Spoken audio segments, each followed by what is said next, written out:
Computer generations बा computer पीढ़ी पिलामाने वर्तमान तुमे जो प्रकार कंप्यूटर सब देखुच पूर्वर सेपरी नथिला। आरंभरू क्यों प्रकार कंप्यूटर थिला, सेथिरे क्यों टेक्नोलोजी व्यवहार हेउतिला एवं ताहा क्यों समय पर्यंत चलीथिला, एही सब प्रश्नर उत्तर आमे एही पाठरे जानिबा। समय क्रमे कंप्यूटर मध्यरे बदलुथिबा टेक्नोलोजी को कंप्यूटर पीढ़ी बोली कहा जाए। यही पीढ़ी को 5 भागरे विभक्त करा जाइछि। प्रथम पीढ़ी बा फर्स्ट जेनेरेशन, द्वितीय पीढ़ी बा सेकेंड जेनेरेशन, तृतीय पीढ़ी बा थर्ड जेनेरेशन, चतुर्थ पीढ़ी बा फोर्थ जेनेरेशन, पंचम पीढ़ी बा फिफ्थ जेनेरेशन। वर्तमान आम जानिबा प्रथम पीढ़ी वा फर्स्ट जेनेरेशन विषय रे। एही पीढ़ी 1945 मसीह आरंभ होई 1956 मसीहा पर्यंत चलीथिला। एही पीढ़ी रे वैक्यूम ट्यूब्स नामक एक टेक्नोलोजी व्यवहार हेउथिला। कहा जाए एही पीढ़ीर कंप्यूटर रे 15,000 वैक्यूम ट्यूब्स रो व्यवहार होइथिला। एहार आकार एक कोठरी सदृश बड़ थिला। एथिरे अधिक विद्युत शक्ति खर्च हेउथिला। एहार प्रोसेसिंग मध्य बहुत स्लो थिला। यह कम समय रे अत्यधिक गरम हेउथिला। एथिरे अधिक खर्च हेउथिला। मेसिन भाषा एही पीढ़ी रे व्यवहार हेउथिला।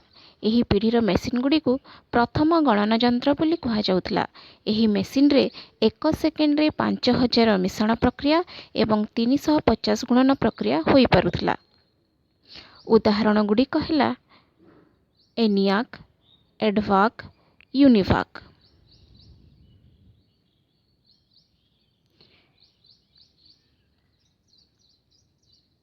द्वितीय पीढ़ी व सेकेंड जेनेरेशन। एही पीढ़ी 1956 मसीहा आरंभ होई 1964 मसीहा पर्यंत चलीथिला। एथिरे ट्रांजिस्टर नामक एक टेक्नोलोजीर व्यवहार होइथिला। एहार आकार प्रथम पीढ़ी अपेक्षा छोट थिला एवं एहा शीघ्र काम करुथिला। एथिरे कम विद्युत शक्ति खर्च हेउथिला। एहार प्रोसेसिंग प्रथम पीढ़ी अपेक्षा द्रुत थिला। एथिरे कम खर्च हेउथिला। एहा मध्य काम कला बेले अत्यधिक गरम हो जाउथिला। एथिरे तथ्य गुडिक मेमोरी रे गच्छित होई रही पारुथिला। मेसिन भाषा एवं असेंबली भाषा एही पीढ़ीर मुख्य भाषा। उदाहरण IBM 7090, CDC 3600 एही दुईटी कंप्यूटर द्वितीय पीढ़ीर कंप्यूटर अटे। तृतीय पीढ़ी व थर्ड जेनेरेशन। एही जेनेरेशन 1964 मसीह आरंभ होई 1971 मसीहा पर्यंत चलीथिला। एथिरे इंटीग्रेटेड सर्किट चिप बा IC चिप नामक एक टेक्नोलोजीर व्यवहार होइथिला। एहार आकार रे खूब छोट थिला एवं एहा शीघ्र काम करुथिला। एथिरे द्वितीय पीढ़ी अपेक्षा कम खर्च हेउथिला। एहार प्रोसेसिंग अति द्रुत थिला। एही पीढ़ी रे कीबोर्ड, मॉनिटर आदि व्यवहार होइथिला। एही पीढ़ीर कंप्यूटर लोकमानंक द्वारा द्रुत गति रे आदृत लाभ कला। एही कंप्यूटर रे ऑपरेटिंग सिस्टम मध्य व्यवहार होइथिला। एथिरे तथ्य गुडिक मेमोरी रे गच्छित होई रही पारुथिला। उच्च मानर भाषा यथा बेसिक, कोबल एहार मुख्य भाषा थिला। एही पीढ़ीर कंप्यूटर गुडिक हैला IBM 360 एवं PDP 11। चतुर्थ पीढ़ी बा फोर्थ जेनेरेशन। एही पीढ़ीर समय 1971 मसीह आरंभ होई वर्तमान पर्यंत चलीछि। एही पीढ़ी कंप्यूटर रे माइक्रो प्रोसेसर सहित VLSI टेक्नोलोजी व्यवहार हेउछि। एही पीढ़ी कंप्यूटर गुडिकरे 1000 मात्रा रे IC चिप गोटिए चिप रे रही थाए। एही कंप्यूटर छोट एवं पोर्टेबल माने आमे एही कंप्यूटर को गोटिए स्थान रो अन्य एक स्थान को नेई परिबा। यह अति सस्ता एवं एहार प्रोसेसिंग बहुत द्रुत। यह देइथिबा फलाफल सठिक होइथाए। एहार मेमोरी बड़। एथिरे ग्राफिकल यूजर इंटरफेस व्यवहार होइथाए। एही कंप्यूटर रे अन्य एप्लिकेशन सॉफ्टवेयर गुडी को तैयारी करा जाइथाए। उदाहरण तुमे माने वर्तमान समय रे जे सब कंप्यूटर, लैपटॉप, एंड्रॉयड फोन सब देखुछ से सब एही पीढ़ीर कंप्यूटर अटंती।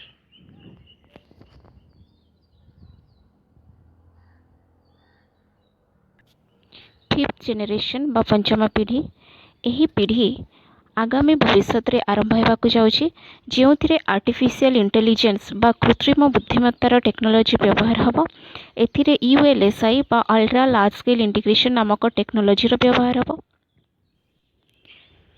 यह समस्त कंप्यूटर पीढ़ी ठारू अत्यंत सस्ता एवं शीघ्र काम करिपारिबो। एथिरे नानो टेक्नोलोजी व्यवहार हेबो। कृत्रिम बुद्धिमत्ता द्वारा यह कंप्यूटर सबु जगार आदृत हो पारिबो। वर्तमान समय रे तुमे माने जानि पारिथिबो इंटरनेट माध्यम रे आमे गूगल एवं यूट्यूब रे वॉइस माध्यम रे मध्य आमे सर्च करि पारिथाउ, जहा एक पंचम पीढ़ीर उदाहरण। यही टेक्नोलोजी आमर वॉइस को चिन्ही आमे जहाँ कही था तार सठिक वेबसाइट को आमको प्रदान करि थाए। वर्तमान समय रे रोबोट मानकर चाहिदा मध्य बढ़िबाकु लागिलानी।